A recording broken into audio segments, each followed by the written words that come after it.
வணக்கம். தமிழ்நாட்டுல யார் கட்சி ஆரம்பிச்சாலும் சரி, அவங்களோட எந்த ஒரு கொள்கை பிடிமானமும் இல்லாம, எந்த ஒரு ஸ்ட்ராட்டஜி இல்லாம, ஐடியாலஜி இல்லாம, அ ஒரு பிடிமானம்னு சொல்லுவாங்கல்ல. இவர் இத செஞ்சாருன்னா நான் அவரோட தான் போவேன். இவர் இத செய்றாருன்னா அவரோட தான் இருப்பேன் அப்படின்னு சொல்லி ஒரு ஒரு இது இருக்கும். எக்ஸாம்பிள் பார்த்தீங்கன்னா, நாம் தமிழர் கட்சி, பாமக கட்சி, அதிமுக கட்சி, டிஎம்கே கட்சி, விடுதலை சிறுத்தைகள் கட்சி. இந்த விடுதலை சிறுத்தைகள் கட்சி மட்டும் இல்லாம தென் மாவட்டங்கள்ல பலதரப்பட்ட சாதி ரீதியான கட்சிகள் சங்கம் ஆரம்பிச்சு கட்சிகள் நிறைய இருக்கு. இப்ப அவங்க அந்தந்த கட்சிக்கு அந்தந்த ஜாதி சங்கங்களுக்கு ஒரு கொள்கை இருக்கு. ஒரு கொள்கையே இல்லாம நான் பெரியாரையும் தூக்கி பிடிப்பேன், அண்ணாரையும் தூக்கி பிடிப்போம். ஆனா திமுக டிஎஸ்எஸ் சொல்ற ஒரு தற்குறி கூட்டத்தோட ஒரு கட்சி எது அப்படின்னா நம்ம தாவேக தான். இந்த நம்மள உங்களுடைய தாவேக தான். இது சொன்ன உடனே நிச்சயமா உங்களுக்கு எல்லாம் கோபம் வரும். இந்த முக்கியமா இந்த பட்டியலின சமூகத்துல இருக்கிற மாணவர்களுக்கும் மக்களுக்கும் தலித் சமூகத்துல இருக்கிற மக்களுக்கும் மாணவர்களுக்கும் நான் சொல்ல வேண்டிய கடமையில இருக்கேன் நான். உங்களுடைய அப்பா அம்மா, உங்களுடைய பாட்டன் பாட்டி, இவங்களுடைய வாழ்க்கை எப்படி மாறுச்சு, எப்படி எல்லாம் அவங்க கஷ்டப்பட்டு வந்தாங்க, அந்த உணர்வை உணராத நீங்க எல்லாம் உண்மையிலேயே திமுகவையும் திராவிட கொள்கையும் எதிர்த்து பேசினா உங்களை விட ஒரு கேடு கட்ட ஜென்மம் வேற எவனுமே கிடையாது. எதுவுமே கிடையாது. ஏன்னா உங்க பாட்டன் பாட்டி எல்லாம் ஒரு காலத்துல ரோட்ல நடக்கக்கூடாது, செருப்போட்டு தொட்டு நடக்கக்கூடாது, செருப்போட்டு. அவங்களுடைய வரலாறு என்னன்னு கேட்டு பாருங்க. எப்படிப்பா நீங்க எல்லாம் வாழ்ந்தீங்க, எப்படி இந்த மாதிரி காலகட்டம் இருந்துச்சுன்னு. தண்ணி குடிக்கிறதுக்கு கொட்டாங்குச்சு, அது மட்டும் இல்லாம குண்டி கழுவுற ஜக்கு இருக்கு பாத்துக்க, டப்பா, பெயிண்ட் டப்பா, அந்த டப்பால தான் தண்ணியை கொடுப்பான். இவ்வளவு கேவலமா சக மனுஷனை பார்க்காம கேவலமான ஒரு வாழ்க்கை நடைமுறையை நாங்களாம் உயர்ந்த ஜாதிரான்னு சொல்ற பீத்தர பைத்தியக்காரனாங்க, அந்த அந்த கேடு கெட்ட புறம்போக்குனாங்க.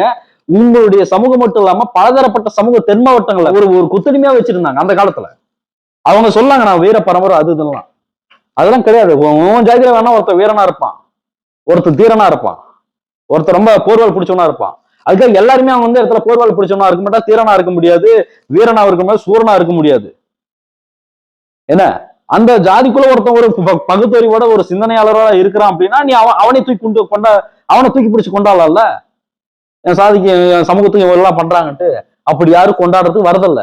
ஏன்னா இங்க முட்டாள் தற்கூரி கூட்டங்களை நம்பிக்கிட்டு, ஒரு அந்த நடிகர்களை நம்பிக்கிட்டு, ஒரு கூத்தாடிகளை நம்பிக்கிட்டு தன்னுடைய சமூகத்தை ஒரு கேடுகட்ட பாதையில கொண்டு போறதுக்கான வேலையில இங்க இருக்கிற தலித் சமூகத்துல இருக்கிற ஒரு சில தற்கொலைகள் இருக்கிறாங்க.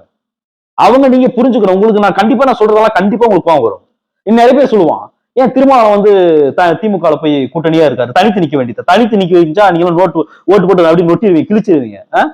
ஏண்டா உன் கொள்கை, இப்போ நீ ஒரு கொள்கையில் இருக்க, உனக்கு எனக்கு ஒரு கொள்கை பிடிமானம் இருக்குல்ல, நான் உன்னோட இருக்கிறேன். அதிமுக பாஜகவோட இருக்குல்ல, முன்னாடி அதிமுக பாஜக இருக்க மாட்டோம் சொல்லியிருந்தாங்க. அதுக்கு முன்னாடி அம்மா ஜெயலலிதா உயிரோட இருக்கும்போது நான் வாழ்க்கையில பெரிய தப்பு பண்ணிட்ட அரசியல் வாழ்க்கையில இனிமேல் பிஜேபியோட கூட்டணி வைக்க மாட்டேன், பிஜேபி ஆட்சி கழிச்சதே நான் தான் தற்கூறீங்களான்னு சொல்லிச்சு. ஆனா அந்த அம்மாவுக்கு துரோகம் பண்ணிட்டு, அந்த அம்மாவுடைய ஆத்மா துரோகம் பண்ணிட்டு எட்டப்ப வேலையை பார்த்துக்கின்னு காலை பிடிச்சி பெஞ்சு கட்டில போய் ஆட்சியை பிடிச்சாலும் எடப்பாடி. ஏன் அவரை நீ கேட்க வேண்டியது, தனியா நெல்லியா எடப்பாடியே, தனியா நெல்லு ஆட்சி ஏன் இது பண்ற, தனியா நெல் ஏன் பிஜேபி கூட்டணி வைக்கிறேன்னு கேட்க வேண்டியதாடா. நீ பாரு, உனக்கு ஒரு ஸ்டைல் இருக்கு, உன்னோட ஸ்டைல் எனக்கு ஒத்து போகுதுன்னா நான் உன்னோட கூட்டணியில் இருப்பேன். அது கரெக்டா இருக்கும். இங்க நீங்க தான் சமூகத்துக்கும் சமத்துவத்துக்கும் எதிராக இருக்கிறீங்களே. திருமாவளவன் அவர்களுக்கு சீட்டு ஒரு பிளாஸ்டிக் சேர் கூட போடல அப்படின்னா நீ போடுவியா? திருமாவளவன்ல சக ஊர்ல பக்கத்து ஊர்ல இருக்கிற பட்டியலின சமூகத்துல சேர்ந்தவங்களுக்கு உன் வீட்டுல நீ உட்காந்து சோறு போட வைப்பியா? பெருமைக்காக பண்ணக்கூடாது. பெருமைக்காக இல்ல, சோறு மட்டும்ன்றது கிடையாது, உறவு முறைன்றது சோறுல கிடையாது. நீ பழகிறதுல இருக்கு, நீ அரவணைக்கல இருக்குது உறவு முறை. அந்த அரவணைப்பே இங்க இல்ல.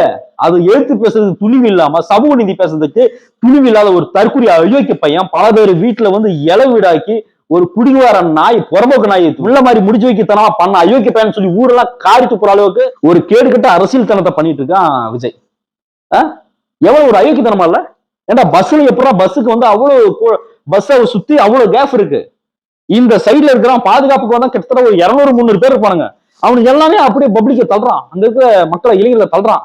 இதை பார்த்து கூடமே எதுக்கு எடுத்தாலும் திமுகன்னு சொல்லுவீங்களா? உங்களுக்கு பிரச்சனை என்ன தெரியுமா? உன் உள்ளூர்ல அண்ணன் தம்பி எல்லாம் மாற்று கட்சியில பொறுப்புல இருப்பாங்க, கட்சியில இருப்பான், மாவட்ட செயலர் இருப்பான், ஒன்றிய கவுன்சிலர் இருப்பான். அவனை உங்களுக்கு பிடிக்கல, அவங்ககிட்ட போய் உங்களுக்கு உரிமை கேட்க பிடிக்கல, ஒரு ஈகோ. அவன் அந்த கட்சியில இருக்கிறானா அவனுக்கு எதிர்ப்பா இருக்கிற கட்சி எதிரா அப்படின்னு சொல்லி மாற்று கட்சியில சேர்றதுக்கு உங்களுடைய திட்டங்கள் இருக்கு. ஒரு கொள்கை சார்ந்த கட்சியில நீங்க இருக்கலாம், அவங்கள வேணாம்னு சொல்ல. ஒரு ஜாதி சங்கத்துல இருக்கீங்களா, நீங்க இருங்க. அதுக்கப்புறம் உங்களுக்கு தெளிவு பிறக்கும். ஒரு ஜாதி சங்கத்துல இருந்தோம்னா இங்க இருக்கிற நபர்கள் எப்படி நம்மளை பயன்படுத்துறாங்க, எதுக்காக பயன்படுத்துறாங்க, நம்ம சக மனிதர்களை மதிக்கக்கூடிய அளவுக்கு நம்ம அறிவை ஊட்டுறாங்களா, இல்ல ஜாதி வன்மத்தை தூண்டுறாங்களான்னு உங்களுக்கு அப்போ ஒரு அறிவு பிறக்கும். அந்த அறிவு கூட பிறக்காத வகையில் இருக்கக்கூடிய ஒரு கூட்டம் உருவாக்கினா அது தாவேக கூட்டம் தான். விஜய் உருவாக்கிய அந்த தற்கொலை கூட்டம் விஜய் கட்சி தான், வேற எதுவுமே இல்லை. ஏன்னா நீங்க இந்த அளவுக்கு ஒரு மோசமான ஒரு நபரோட பின்தொடர்றீங்க அப்படின்னா முதல்ல உங்களுடைய பாட்டம் வாழ்க்கைய, உங்க பாட்டி வாழ்க்கைய, உங்க அப்பா அம்மா வாழ்ந்த வாழ்க்கையெல்லாம் நீங்க யோசிச்சு கேட்டு பாருங்க.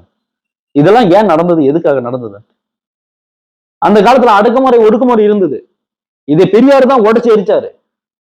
அதுக்கப்புறம் கலைஞர் உடைச்சு எரிஞ்சாரு.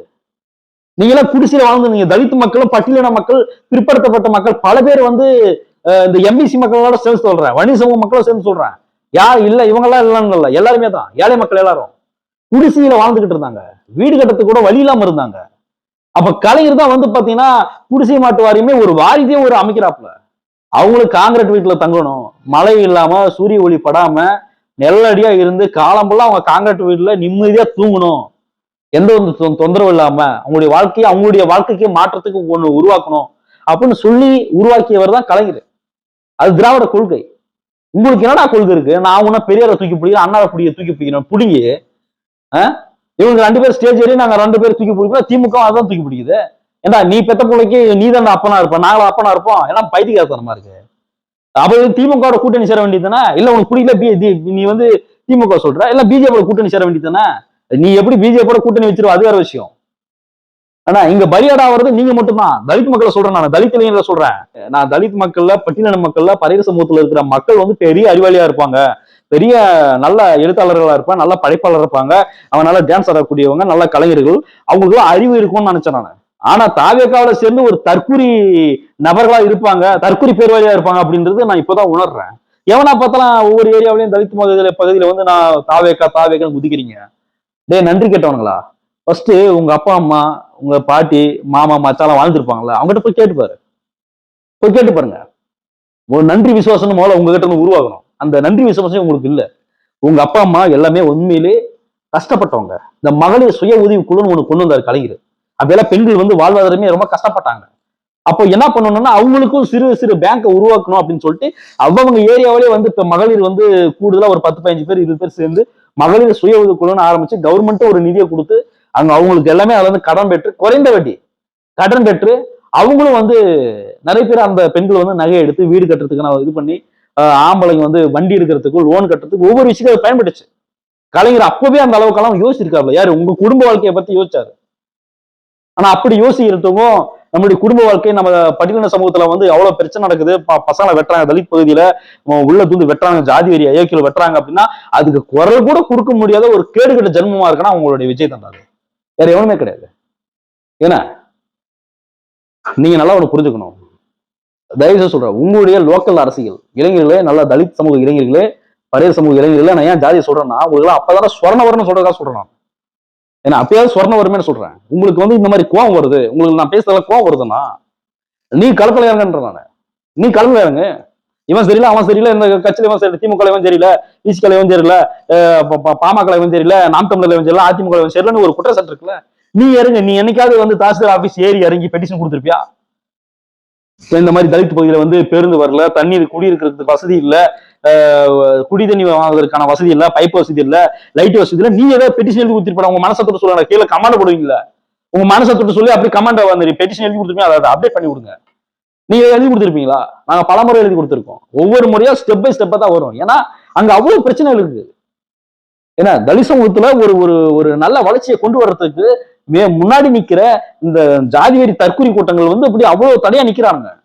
அது எடுத்த உடனே அப்படியே ஸ்டாலின் வந்து ஒரே கீழே கிழிச்சிட முடியாது, திருமாவளவன் வந்து ஒரே கீழே கிழிச்சிட முடியாது. ஏன்னா உங்களுக்கு முன்னாடி எல்லாம் வந்து அப்பா சொப்பா எல்லாமே இருக்கான். அவனுக்கெல்லாம் பொறுமையா தட்டி கொடுத்து அவனை பகுத்தறிவை ஊட்டி, அவனும் உன்னுடைய அண்ணன் தாயா, அவனும் உன்னுடைய தம்பதையா, அவனும் உன்னுடைய நண்பன் தாயா, உன் பக்கத்து ஊரு தானே, நீ ஏன் அப்படி இருக்குன்னு சொல்லு. மனித தன்மையை அந்த மிருகங்கள் ஜாதி ஒரு மிருகம் பிடிச்ச வருப்பான் பாரு, மனிதனுடைய சமத்துவ தன்மையை சொல்லி ஒரு பகுத்தறிவை ஊட்டி அவனுக்குள்ள ஒரு சமமான முறையில ஒரு வாழ்க்கை கொண்டு வர்றது, சக மனிதனை மதிக்கக்கூடிய வகையில வந்து அவங்க சொல்லி புரிய வச்சு அவனை சக மனிதனா கொண்டு வரது பெரிய புரட்சி இல்லையா? அப்படி செஞ்சுதான் ஒவ்வொரு விஷயமா கொண்டு விட்டு இருக்காங்க. இன்னும் மாறல. பலதரப்பட்ட இடத்துல ஒண்ணு பாரு, ஒரு 4-5 நாளைக்கு முன்னாடி ஒரு ஏரியாவில் வந்து திருவிழா கொண்டாடுறாங்க. அந்த ஏரியாவில் வந்து வேற ஒரு கமிட்டி போய் பைக் எடுத்து டான்ஸ் ஆடுற பசங்க மேலேயே வண்டி விடுறான். அவனுக்கு கோயில் கட்டி கொண்டாடுறதுலாம் பிரச்சனை இருக்கு. யாரையா ஆப்போசிட் அந்த பசங்க வந்து இது பண்றாங்க. அவ்வளவு பெரிய பிரச்சனை இருக்கு. விஜய் வந்து தள்ளிட்டானா? விஜய் வந்து புரியுதாப்லையா? அது எதிர்ப்பு தெரிவிச்சு டேய் நீங்க எல்லாம் முட்டாளாக போறீங்க. மத்த சமுதாயத்தை பத்தி நான் பேச வரல. ஏன்னா அவங்க வந்து கண்டிப்பா நான் பேசல அவங்க புரிஞ்சுக்குவாங்க. ஏன்னா அவன் வந்து பாமக கூட இருக்கு. நீங்க பாமக கட்சிக்கு போறீங்களா போய் சேருங்க, ஒண்ணும் இல்லை. ஏன்னா அது ஒரு கொள்கையோட இருக்கு. ஏன்னா ஐயா ராமதாஸ் இருக்காப்புல அவரோட கட்சியில கூட போய் சேருங்க. ஏன்னா அவர்கிட்ட ஒரு கொள்கை இருக்கு. அவரு பெரியார் சிலையை வந்து திறந்து வச்சிருக்காப்புல, அம்பேத்கர் ஐயா சிலையை திறந்து வச்சிருக்காரு. அவருக்கு ஒரு கொள்கை இருக்கு. நாம் தமிழர் இருக்கா, அதுக்கு ஒரு கொள்கை இருக்கு. பிஜேபி இருக்கு, அதுக்கு ஒரு கொள்கை இருக்கு. ஆர்எஸ்எஸ் இருக்கு, அதுக்கு ஒரு கொள்கை இருக்கு. ஏடிஎம்கே இருக்கு, அதுக்கு ஒரு கொள்கை இருக்கு. விசிகா இருக்கு, அதுக்கு ஒரு கொள்கை இருக்கு. திமுகவுக்கு ஒரு கொள்கை இருக்கு. உங்க தற்கொலை கூட்டு தாவேக்காவுக்கு என்னடா கொள்கை இருக்கு? என்னடா கொள்கை இருக்கு? நீங்க எல்லாம் உருவாக்குறதுக்கு, நீங்க எல்லாம் உருவாக்கின திட்டத்துக்கும், நீங்க எல்லாம் உருவாக்கின கொள்கைக்கும் நானும் வரேன், நானும் அப்பண்டா, நான் அந்த இதை மாத்துறேன், நானும் அறிவாளி தான்டா அப்படின்னு சொல்லி உங்களுடைய திட்டத்தை, உங்களுடைய ஐடியாலஜிக்கு அவன் எடுத்து பண்றானா அவன் யாரா அவன் ஒன்னா நம்ம அக்யூஸ்ட் திருடனா அவன். ஏன்னா அதுக்கு நான் விஜய் சொல்லல. அந்த மாதிரி எடுத்து அரசியல் பண்ண திருடா.